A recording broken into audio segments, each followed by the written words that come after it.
This morning, a trio of bills focused on LGBTQ plus youth now vetoed. We're learning more this morning as North Carolina lawmakers prepare for a possible override vote. Wake Up Charlotte's Tradisha Woodard joins us now with the latest on where the bills stand. Tradisha?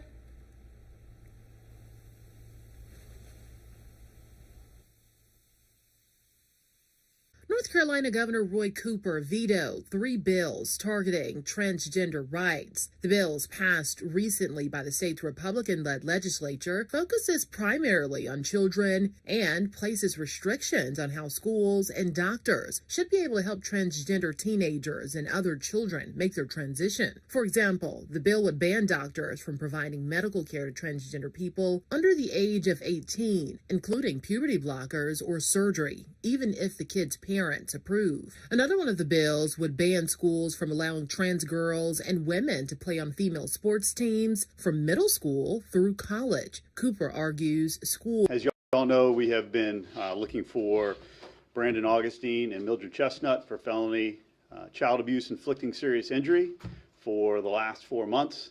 And as a result of a huge collaborative investigation involving multiple units within CMPD, most primarily VCAT and the Crimes Against Children unit, and 8 other law enforcement agencies. The 2 were taken into custody last night at around 8 p.m. This ends a significant manhunt to find them, but this investigation, as far as the harm done to their child, is still in its early stages. So we're pleased with their arrest, but this investigation is still ongoing. With that, I'll take whatever questions you guys have. Where did you find the 2 people?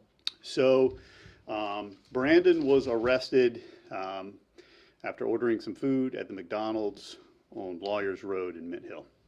And Mildred was arrested just a short time later in a tent in the woods nearby. So here in North Carolina, right? Yes. The Mint Hill you're talking about? The Mint Hill, North Carolina. Yes, we do know that they had been on the run in Georgia through South Carolina and had made it back to this area without getting into specifics of where all they went. But yes, the Mint Hill here in Mecklenburg County. Can you describe some of the charges that have been filed against them, the consequences of those charges, and maybe the damage to the child, if you can? Well, the charges are still the same charges as originally. The felony child abuse inflicting serious injury. There's no additional charges at this point in the investigation. We're trying to put together a timeline of what happened prior to the child being left at the hospital, but it suffered severe life-altering brain injuries. This child's life will not be the same. Was the arrest, you said it was at a McDonald's, but this was someone citing them, or was this the work of you all tracking some things? What was that like? Don't want to get into the details of how we knew he was there at the time, but I will say that tips from the public and help from the other law enforcement agencies that we worked with, that'll all be in the news release. I can list them off here. The U.S. Secret Service, FBI Charlotte, North Carolina SBI, Austell, Georgia Police Department, Georgia Emergency Management Agency, St. Lucie, Florida Sheriff's Office, Palm Beach, Florida Sheriff's Office, and the FBI Atlantic City. As a collaborative effort with all of them and with CMPD led to their capture. You said Mildred was found in a tent nearby in the woods. Did it look like that was a camp that they had been maybe there for a while, could you tell? Or was it a homeless camp, or were they by themselves in that tent out there? The 2 of them were by themselves. It's unknown really how long specifically they had been there, but at least a few nights. You mentioned the agencies in both Florida and New Jersey. Do you have any reason to believe that they traveled to those places as well? I don't want to get into speculation of all the places they traveled, but they were certainly moving around quite a bit. Do you know how they was moving around, or you can't tell? Again, I don't want to get into those specifics. And this is probably, you don't say the same thing, but I remember the car was found in Georgia. And Yes. It looked like it was meant to be left there. Was that to throw you off their tracks and/or how are they getting around? Well, we had a lot of help from Georgia authorities and were able to collect evidence in and around the vehicle, which helped us. But I don't want to get into specifics about why they did or didn't leave the car there. Do you have reason to believe that there were other people that were helping them, and will those other people face charges? We still do speculate that they were receiving help and they were reaching out to other people, and it is possible that others could face charges as a result of our investigation. Can you talk about the bond amounts? And I think he was scheduled for a court appearance this morning. I think she's scheduled for later today or maybe sometime next week. I don't have details on their court appearances this morning. We as an agency, and I personally am very disappointed in the bond amounts. I think that despite not only considering the extensive resources that law enforcement expended to find these two who are running, but also that you have a 4-month-old child who didn't even have a chance at life, who has been injured so that their life will never be the same, and that they are given such a low amount so that they can get right out of jail. I don't see the reasoning behind it. I don't understand it. And do you have an updated number on that bond amount? I see what the court records say at the moment, and it does look fairly low, but I know it could be, changed after. It could be changed after court today, but I don't have an update on that, no.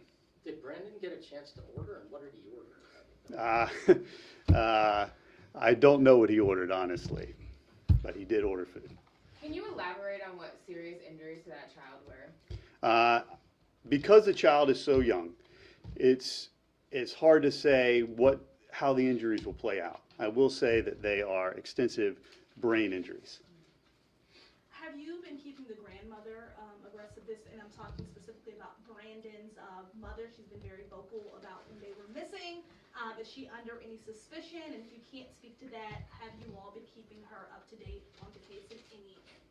I don't know the last time that we spoke to her. We have spoken to her several times during the investigation, and don't want to get into any specifics about what we talked about with her.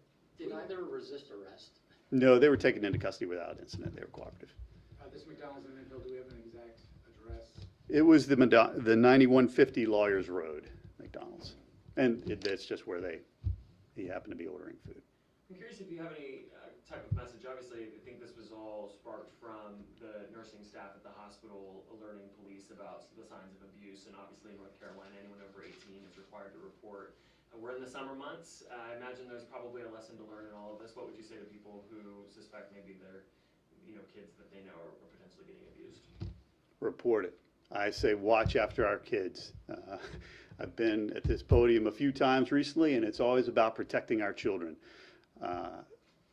Special Victims Division, we are passionate about serving and protecting our victims, and that is what we work for every day, is our victims. And I would like the public to think of us the same way, especially when it comes to our children. If you suspect abuse, call 911. Report it, and let us save these children before further injury happens. Did he do one thing right by actually taking that child there? He may have died if they didn't take him there. Well, again, I don't want to get into specifics about what led the child to be brought to the hospital, but certainly very severe injuries, and luckily the doctors were able to give him some help. Where is that child now? That child is safe, and can't really get much more into detail with that. He's in a safe place. Anything else? Thank you. Thank you. Did y'all get the hamburger while you were there? Just wondering. They got the hamburger too.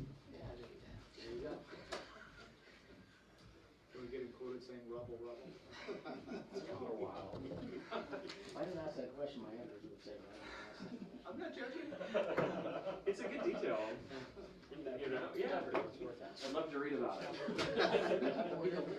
With a deadly weapon called. When they got here, they found 2 males, they say, both suffering gunshot wounds. One male was rushed to the hospital. The other one pronounced dead on the scene. We were able to speak with a neighbor who was out here. She just lives a few doors down. She describes what she heard.